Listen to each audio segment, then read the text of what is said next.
dhufanii yeroo kanaan kan baatan hundumti keessaniyyuu nageenyi Waaqayyoo isiniif haa baay'atu jechaa yeroo kana fuula Waaqayyootti yeroo dhiyaanneet hin jennu bu'uura hundeeffama amantii Adventistii kan guyyaa torbaffaa kan bara 1889 tokko lama jennee ilaalaa irraa adda immoo sagalaffaa kudhanaffaa fi 11ffaa ilaallee hin jenne jechuudha.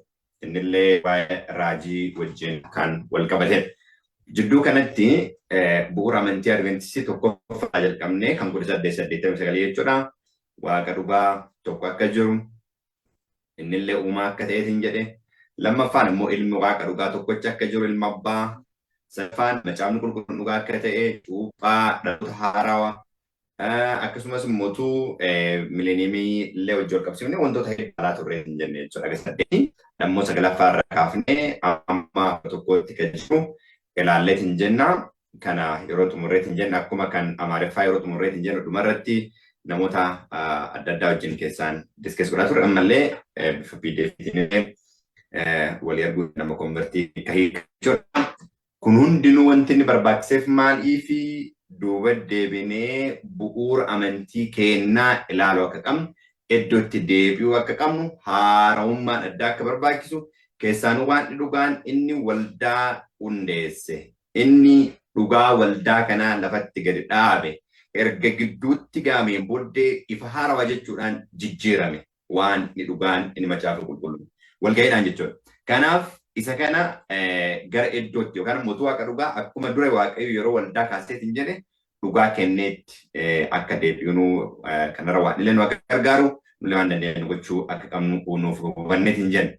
Tole amma sagantaa keenya amma jalqabuu keenya dura kadhaadhaan jalqabna haaluma nu jedhe fuula waaqayyootti yeroo dhiyaanneetiin jennu kadhaadhaaf fuula waaqayyootti dhiyaannaa hin kadhannaayyuu. Tole. Guddaa si galateeffannaa ololsi qabna waaqayyo abbaa keenya carraa jiraachuun olaatteef maqaan kan kee bara amma bara baraatti kan eebbifame haa ta'u. Ammallee ollotaatti dhufnee irra fuula kan kee nu qajeelchi nu barsiisi. Waan hubachuu qabnu hedduu akka qabnu beennaa.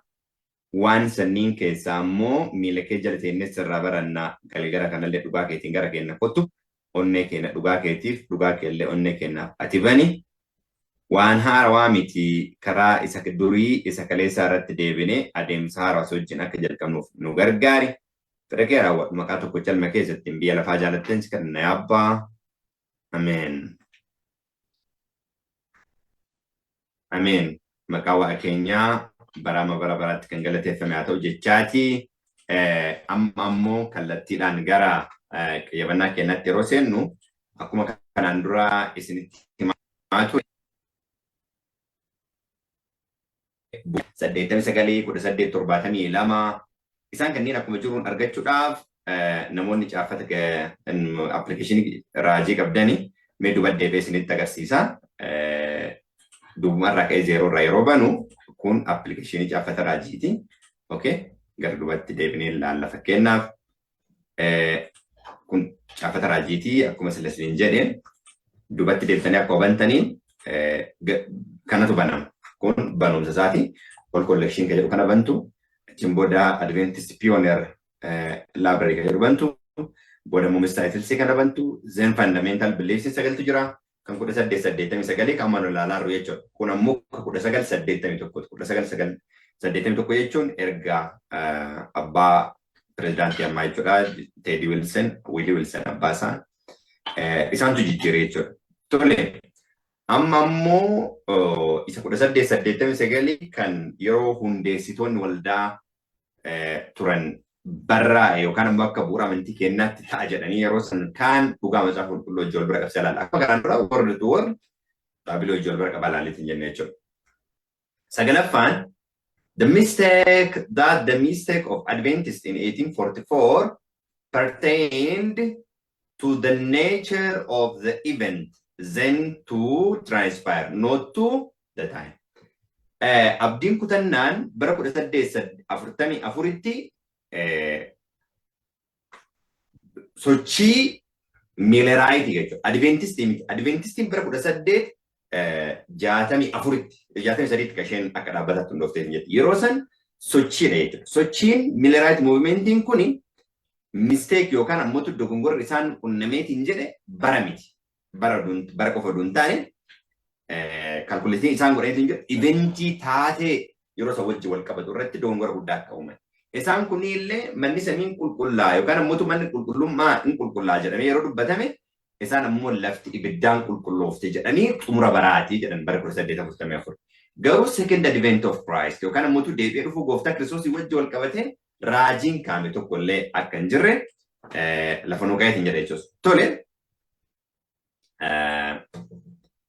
Kanaaf transfer not to the time that no prophetic period is given to reach to the second advent. Dhufaatii gooftaa Kiristoosii lammataa ilaalchee raajiin kennamu tokkollee hin jiru. Garuu taatee achi keessatti ta'aniif kaalkuleeshinii kennamu. Fakkeenyaaf Daani'eel boqonnaa 8:14 kuni akkuma barumsa irratti illee kaa'eetiin jedhe Daani'eel boqonnaa 8:13 irratti yommuu inni qulqulluun tokko dubbatu nan dhaga'e. Qulqulluun kan biraa tokkos isa dubbatu sanaani qulqulluu tokkotu qulqulluu biraatti dubbata jechuudha. Barri mul'ata kana waa'een dhaabbachuu aarsaa walitti fufee arfamu, waa'een darbaa isa ciggaasisaa, waa'een iddoo qulqullaa'anii fi maccisuun dhidhiitamuu kennamuu amma yoomiitti tura jedhe. Amma yoomiitti tura jedhe gaafii gaafatu deebii ammoo inni dura dubbates isa gaafii gaafate sanaani amma ganamaa fi galgala 2300 in tura. Kana booddee iddoon qulqullaa'aan sun iddootti hin deebifama jedhe. Iddoon qulqullaa'aan sun iddootti maal ta'a? Hin deebifama jedhe. Kanaaf daangaa ka'e jechuudha. Daangaa yookaan raajii. Haga bara kanaaf kanatu ta'a jedhamee kaameetiin jedhe jechuudha. Amma bara kanaaf kanatu ta'a jedhamee daangaa kaameetiin jechuudha. Amma daangaan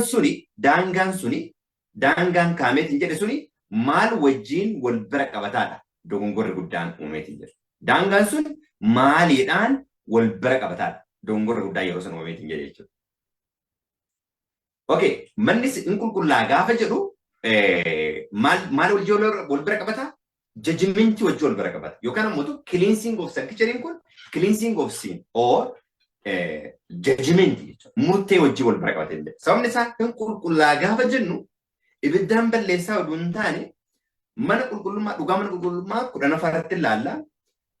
Hangafni lubaa kutaa qulqullootaatti yeroo seenu jalqaba dhiigaan maal godhaa? Meeshaalee achi keessa jiru hundayyuu qulqulleesseetiin jedha. Kanaaf Kiristoos kutaa qulqullootaatti yeroo seenu murtee warra du'aniitu jalqabeetiin jedhe jechuudha. Murteetu jalqabe. Murtee gaafa jedhu maal jechuudha? Har'a mana qulqullummaa kakuu moofaa beekuun tajaajila waan ammallee kakuu haarawaa keessatti Kiristoos hangafa lubaa ta'ee hojjetaaru akka beeknu nu gargaara. Yoo kakuu moofaa keessatti waan ta'u hin beekne ammallee waan xaaru hin beeknu jechuudha. Kakuu moofaa keessatti maaltu ta'a? Guyyaa guyyaan cubbamaan kamuu dhufee cubbuu ofiitiif dhiiga dhangalaaseetiin jedha. Dhiinni yookaan ammoo dhiiga dhangalaaseetiin jedha. Cubbuun namicharraa gara horii dhiinni isaa dhangala'u. Karaa dhiigaa san baadhatee mana qulqullummaatti yeroo galamu lubni dhufuudhee maggaarrachaa kutaa qulqulluu fi kutaa qulqulloota gargar qoodu irratti maal godha? Facaaseetiin jedha jechuudha. Kanaaf cubbuun namicharraa gara olaarraa gara maggaarrachaa yookaan ammoo golgaa mana qulqullummaa kanatti darba. Waggaatti si'a tokko hangafni lubaa dhufee ofiif jibicha dhiyeeffatee re'ee lamarratti carraa buusee ofiif jibicha dhiyeeffatee qulqulleessee maatii ofiillee qulqulleessee re'ee lamarratti carraa buuse. Tokkottiin ka carraan itti bu'ee Azaazel kan jedhamu baggammoojjii keessatti fuudhamee kan jedhamu waggaa 1 hidhamuu seexanaa kan agarsiisu jechuudha. Inni kun ammoo qalamee ilma waaqayyootti kan fakkeeffamu mana qulqullummaa yookaan ammoo addunyaa guutuu qulqulleessuun isaa mirkanaa'e kan jedheetiin jedhu jechuudha. Kanaaf walii galatti waggaatti si'a tokkodha mana qulqullummaarraa maal cubbuun kan ka'u. Akkasumas waggaatti si'a tokkochaa kutaa qulqullootaa Yesuus Kiristoos yeroo seeneetiin jedhe cubbuun mana qulqullummaa samiitti yookaan ammoo galmeen nama hundumaatu sakatta'amee haqamuu jalqaba jechuudha. Blotting out of the sin. Eessarraa jalqaba? Qulqulloota lubbuun du'an irraa jalqaba. Qulqulloota du'an irraa jalqabeetiin jedhe. Du'an irraa jalqabeetiin jedhe. Achiin booda gara warra qulqulloota jiraniitti darba. Itti aanee kan warra cubbamootaa ammoo itti fufeetiin jedhe jechuudha. Baay'ee gaarii. Baay'ee gaarii. Amma isa kana chaartii kana mul'iseetiin jedhu waan tokko ispiriin raadikoosiisin mul'iseetiin jedha. Eessarraa jalqabeetiin jedha. Baay'ee kaalkuleetii yeroo goonu raajii keessatti, Hisqeel keessatti, Ermiyaas keessattis akkasumas immoo Zawulquu yookaan ba'uu seera lakkoofsaa keessatti illee kaa'amee jedhe waggaan tokko guyyaa tokko raajii yeroo kaa'u hundu waggaa 40 akka guyyaa 40tti godhee siif kenneera gaafa. Gaafa raajii kennu raajiin yeroo dubbatameeti hin jedhu maaliin kenna waggaan tokko guyyaa tokko akka ta'e jedhu macaan gurguruu lafa kaa'ee jechuudha. Isa kana akka ilaaltaniif asumaan isin affeera. So gaafa Daani'el boqonnaa 8 lakkoofsa 14 kanarra kana dubbatu qajeelfama yookaan hiikaa waan kanaa Daani'el nu banne. Hiikaa waan kanaa nu banne. Kanaaf awwanti ta'e kun naaf hin galle gara iddoo ijaarate. Irraa inni waa'ee ganamaaf galgala mul'ata keessatti himamee dhugaadha jedha. Dhugaadha. Garuu guyyaa baay'ee waan turuudhameedha jechuudha. Inni mul'ata boqonnaa 10 keessatti macaafattii banamte yookaan mul'ata boqonnaa keessatti baname jedhu kaasii cufamee wajjin kan wal qabatu jechuudha. Kanarratti Daani'el bututee dhukkubsatee guyyaa kana booddee ka'een gara hojii mootummichaatti ol ba'e mul'atichi ammoo waanuma isaa wallaalee nu banne jira. Boqonnaa 9 kadhata jalqabe achiin booddee deebi'ee citaa isa Ermiyaas keessatti waggaa 70 yaadate dhumarratti lakkoofsa 21 irraa jalqabee hiikaa kana yeroo inni itti argine jechuudha. Tokko tokkoon. Kanaaf lakkoofsa 21 irraa gara 27tti kan jiru bifa chaartiitiin gabaabsee asirraa isin mul'isuuf yaaleetiin jira. Inni kun chaarticha noormalii barraayitiin jedhedha jechuudha. Okay. Then okay. Akkuma argitanii eessarraa jalqabeetiin jedha bara 457 irraa jalqabe. Yeroon kun Yerusaalem ijaaramuudhaaf labsiin yeroo ba'ee jalqabee jechuudha. Izraa irratti ilaaluu dandeettii boqonnaa 7 lakkoofsa 27 galee ilaalna. Achiin booddee bara 27 irratti dhaloota Kiristoos booddee jechuudha. Kiristoos masiin hin dibamaa isa jedhamee jira. Masiin dibamuu sun eenyuun Yesuus Kiristoos karaa addaatti cuuphamuu isaa wajjin wal qabata. Exactly guyyaa dhaloota isaa akka seenaa ifadha. Kanaaf bara dhalatee inni dhaloota Kiristoos booddee dhalatee waggaa 30tti. Dhaloota Kiristoos booddee garuu waggaa 27tti Kiristoos maal ta'e cuuphame. Hin dibame jechuudha. Hojii jalqabe. Kanaaf amma bara achiin booddee subaa'ee tokkotu hafa jechuudha. Subaa'ee tokkotu hafa. Subaa'ee kana walakkaatti masiin maal ta'a hin fannifama. Dhumarratti immoo masiin fannifamee waadaa saba baay'ee wajjin hin gala. Bara 34 AD irratti xumura 70 Istifaanusiin ajjeesuudhaan akka sabaatti saba Israa'elitti balbal'aadhaa jechuudha. Achiin booddee bara 1812 Yooti dabalamootu bara 1844 ta'eetiin jira jechuudha. Bara 538 kan jedhamu sirni Phaaphaasii gaafota sadan caccabsee yeroo sirni Phaaphaasii of ijaaree jechuudha. Achiin waggaa 1260 ta'eetiin jedhama. Waggaa 1335 kan jedhamuutu Daani'el boqonnaa 12 irratti baroota kanneen ilaaluu dandeettu. Umurri isaa bara 1844 ta'a. Kanaaf the longest time prophecy jedhama jechuudha. Isa dheeraa jedhameetiin jedhama. Isa dheeraa jedhameetiin jedhama. Akkami akka inni isa dheeraa jedhamu asirraa isinitti agarsiiseen achiin booddee gara kutaa gara isa waa'ee mana qulqullummaa jedhu lamaffaatti darbe jechuudha. Hin argitu. But the longest one, the 2300 days, Daniel 84, terminated in 1844 and brought us to the event called the cleansing of sanctuary. Cleansing of sanctuary maali wal qabata judgment man qulqullummaa qulqulleessu jechuudha. Murtee wajjin akka wal qabatu kan biyya lafaa oduu hin taane kan mana samii akkatti arginu. Okay, kudhanaffaan the sanctuary of the new covenant is tabernacle of God in heaven. Okay. Kuumoo keessatti iyyuu jalqaba ba'uu boqonnaa 25 lakkoofsa 8 irratti mana qulqullummaa akka andarratti agarsiistu hojjete. Lakkoofsa 9 irratti infrastructure waa achi keessa jiru. Sorry. Structure achi keessa jiru tokko isaa akkuma angarratti agarsiistu hojjete jedhee. Lakkoofsa 40 irraa waan tokkollee akka hin dogongorre of eeggatu jedhamee jechuudha. Kun mana qulqullummaa samii irra jiraachuu isaa mul'isa. Manni qulqullummaa lafarratti illee ijaaramee bifa kasamii sanii tajaajila kennaa ta'uu mul'isa. Kiristoos tajaajila kanaaf akkuma xumuree maggaarajaan mana qulqullummaa maal ta'e hin tarsa'e. Kiristoos tajaajila mana qulqullummaa akka samii jalqabe jechuudha. Mana qulqullummaa samii yeroo jalqabu Kiristoos kutaa kam seene? Kutaa qulqulluu seene. Kutaa qulqulluu akka seene kan arginu mul'ata boqonnaa tokko lakkoofsa 12 irraa gadi tani baattuu ibsaa walakkaa isaa deddeebi'uun argina. Ilma kan fakkaata. Baattuun ibsaa immoo kutaa qulqulluutti argameetiin jira. Kanaaf Kiristoos kutaa qulqulluu keessa tureetiin jedhee haga yoomii haga bara 1844 kun raajii macaafa qulqulluu wajjin wal qabatudha jechuudha. Kanaafi Ibroota boqonnaa 8 lakkoofsa tokko irratti inni haga ammaa dhageenye keessaa inni hundumarra caalu Kiristoos mana qulqullummaa harka namaatiin hin hojjetamne seenee harki waaqa kan hojjete isa dhugaa jechuudha. Kun waan hundumarra isa caaludha jedha. Baay'ee gaarii. Ashi onward. Kana mana qulqullummaa samiitti maaltu gaggeeffamaa? Tajaajilantu gaggeeffamaa. Kiristoos araarsaa kennate. Abbaan ammoo isa araara inni nuu kadhatu ta'e. Abbaa kan nuu kadhatu. Kanaaf Kiristoos giddu galeessa araarsaa kenne. Tajaajilli mana qulqullummaa kan samii physically exactly itti fufaa. Biyya lafaa garaa keessatti hin barreessine. Kanaaf taabonni kakuu haarawaa kan lafarraa anaaf isin. Samii irratti immoo taabonni gabateen kakuu akka jiru mul'ata boqonnaa 11 lakkoofsa 19 irraa argachuu dandeetta. Kanaafi mana samiitti sirna tajaajila hangafa lubummaa akka inni itti dhufaa Kiristoos. Kanaan manni qulqullummaa anti-type the Masonic Tabernacles isa Museen hojjetee hin jedhu. Priestly work of our Lord connected therein with. Tajaajila hangafa lubummaa inni Arooniin faa kakuma faa keessatti hojjetamaa ture tajaajila hangafa lubummaa kan Kiristoos samiitti hojjetee hin jedhuun wal bira qabatee jechuudha. Kanaaf inni lafarraa waggaatti si'a tokko kan qulqullaa'eetiin jedhu sun samiitti illee seenaa biyya lafaatti si'a tokko hojjeta. Qulqullaa achiin booddee gaafa inni xumurame jedhu Kiristoos raawwate jedhee achii baya the end will come jechuudha. Kanaaf xumurri waggaa 2300 kan amma sila jedhaa turre kutaa qulqullootaa seenuu Kiristoos wajjin akka inni wal qabatu argina. It's terminated cleansing being in the case as in the type simply the entrance of the high priest into the most holy place. Waggaa isa tokko seeneetiin akka jedhu jechuudha. Kanaaf achi keessatti tajaajila raawwateetiin jedha. Ka Kiristoos illee kan wajjin wal bira qabata. Uummanni hundinuu akka inni kadhata addaatiin turuu qabu amma yeroo Kiristoos 1844 irraa jalqabee bara dhumaa keessa jirra. Yeroo itti iyyuu qabnu yeroo itti ergaa dhumaa lallabuu qabnu bara dhumaa keessa akka jiru beekuu qabna jechuudha. Kanaaf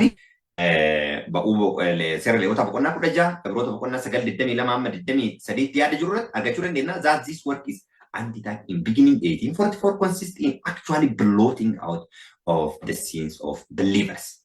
Ergamoota boqonnaa 3 lakkoofsa 19 irratti cubbuun keessa akka haqamuuf jedha.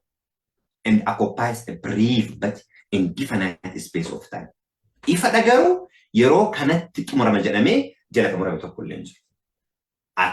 At the conclusion of which the work of mercy for the world will be finished and the second advent of Christ will take place. Dhufaatiin gooftaa Kiristoos kan lammaffaa ta'eetiin jira jechuudha. Kanaaf Kiristoos amma maal hojjetaara? Mana qulqullummaa isa samiitti hojii araarsuu hojjetaa. Hojii murtee hojjetaa. Hojii murtee kun raawwatame gaafa jedhame the end ya Kiristoos ixaana gaddarbata jechuudha. Then indiin inni yeroo uumamaa jedhame inni fannoo irra Kiristoos raawwate jedhe ammallee al takkaaf jedhumaatiif raawwatame jedhama jechuudha. Raawwatame jedhama jechuudha. Ol ka'ee dhaabata jechuudha. Hangam lubaa kenna Yesuus Kiristoos. Akkuma yeroo dhagaadhaan waggaaramu ka'ee dhaabate akkuma yeroo macaafattiin banamtu mul'ata boqonnaa 10 irratti ka'ee dhaabate ammallee al takka isa dhumaatiif Daani'el boqonnaa 10 irratti ka'ee dhaabata. Xumurri waa hundumaan ta'a jechuudha. Gidduu kanatti inni 11ffaan nuti ilaallu seerri waaqaa akkuma gabatee kakuu san keessa jiru yoo mara immutabilidha kan hin jijjiiramnedha. Amalli waanni kakuu mafaa keessatti illee ittiin nama madaalu kakuu haarawaa keessatti illee kan ittiin nama madaalu sun. Inni illee amalli waaqaa nu keessa jiraachuu qaba. Kakuu mafaa keessatti dhagaa qirixameen dhagaa irratti bocameen amala ofii seera waaqaa yeroo nuuf kenneetiin jedhu kakuu haarawaa irratti immoo ilma ofii nuuf kenneetiin jedhu. Amalli isaa irraa mul'atu ilmaatu nuuf kenname. Walii galatti kakuu mafaa keessatti illee kakuu haarawaa keessatti illee amalli namaa eenyummaa waaqaa mul'isuu danda'u qabaatee hin jedhu. Kanaaf karaa Kiristoos amala waaqaati. Kanaaf namni Kiristoos of keessa qabu abboomii kana eegisa qeemne itti himamu. Sababni isaa perfect xumura seeraa guutummaa seeraa gatee Kiristoos of keessa qabu waan ta'eef. Kanaaf kakuu haarawaa keessatti seera to'amee hin taane nutu sadarkaa seeraarra ol darbee yookaan ammoo guutummaa amala waaqummaa isa jedhamu Kiristoos Yesuusitti ol guddatee hin jedhe jechuudha. Partaking a divine nature waaqummaa akka qooddannu taaneetiin jenne. Kanaaf seerri waaqaa gaara Siinaa irratti isa kennameetiin jedhe akka ofiitiin isa gabatoota irratti barreesseetiin jedhe san akka inni of keessaa qabaatu jedha. The Ark of Covenant yookaan immoo gabatee keessatti akka inni ta'eetiin jedhu. Kanaaf manni qulqullummaa inni samii inni dhugaa ammallee maal of keessaa akka inni qabu argineetiin jennu gabatee kakuu qabu. Seera waaqaa akka inni of keessaa qabu mul'anni boqonnaan 11 lakkoofsa 19 nutti agarsiisa jechuudha. Kanaaf walii galatti barnoonni dhalaalle sadan tokkoffaa 1844 yeroo abdii kutannaa sirna miileraayitii yeroo ta'eetiin jedhutti hiikkaan achirra fudhatame manni samiin qulqullaa akka jedhu cubbuun dhaqame yookaan lafti biddaan qulqulloofti jedhanii jenna jechuudha. Which is wrong. Inni kun ammootu tajaajila mana qulqullummaa. Lafarraa jalqabee by the way dhugaa mana qulqullummaa beekuun waaqa qajeelchina akka beeknu nu gargaara. Seenaa biyya lafaa kaartaa harkatti qabanneetiin jenna kan laallee eessa jennee maaltu jennee seerri waaqaa kakuu moofaa keessatti illee kakuu haarawaa keessatti illee amala waaqaa nutti agarsiisu jechuudha. Kunniin bu'uura waldaa Adventistii kan guyyaa torbaffaa kan 1889. Okay, diiteelii deemaa jiru. Diiteelii wanti hin deemnee fi wantoota kanneen beekuu qabna. Waan jedhu akka bu'uuraatti waan kaane akkasitti ilaaluu fi dhugaa dhageenyetti akka jiran waaqayyo nu haa gargaaru. Amma ammoo itti aansee kan jiru 12ffaa irraa kaasee kan jiru burullee waaqayyo nu gargaara itti fufna. Ammasitti harree ayyaanni waaqayyoo lafa jirteettuun dhufa keessaniifuu haa baay'atu eebbifamaa jechuu barbaada. Kanumaan gara goolabbiitti fideetiin jedha. Kadhata godhannee sagantaa ammaaf qabnu goolabneetiin jenna. Toleen kadhannaa gaarummaa nutti agarsiifteef harka keenurra qabdee dhugaa dubbii keetii akka barruuf yaada isaa akka qayyabannuuf qabannu waan nu gargaarteef galanni isaa ammallee afaan yeroo keenya irratti moo'i gadi fageessinee ammoo hidda isaa irraallee dhugaa beennee kaartaa yeroo akkatti qabanne adeemsanii barbaadu akka adeemu dandeenyuuf nu gargaari. Hafuura kee qulqulluun nu guuti. Wanti hundaa akka tola keettaa raawwatu. Maqaa tokko jalma keessatti biyya lafaa jaalatteen si kadhanna yaa Abbaa. Ameen.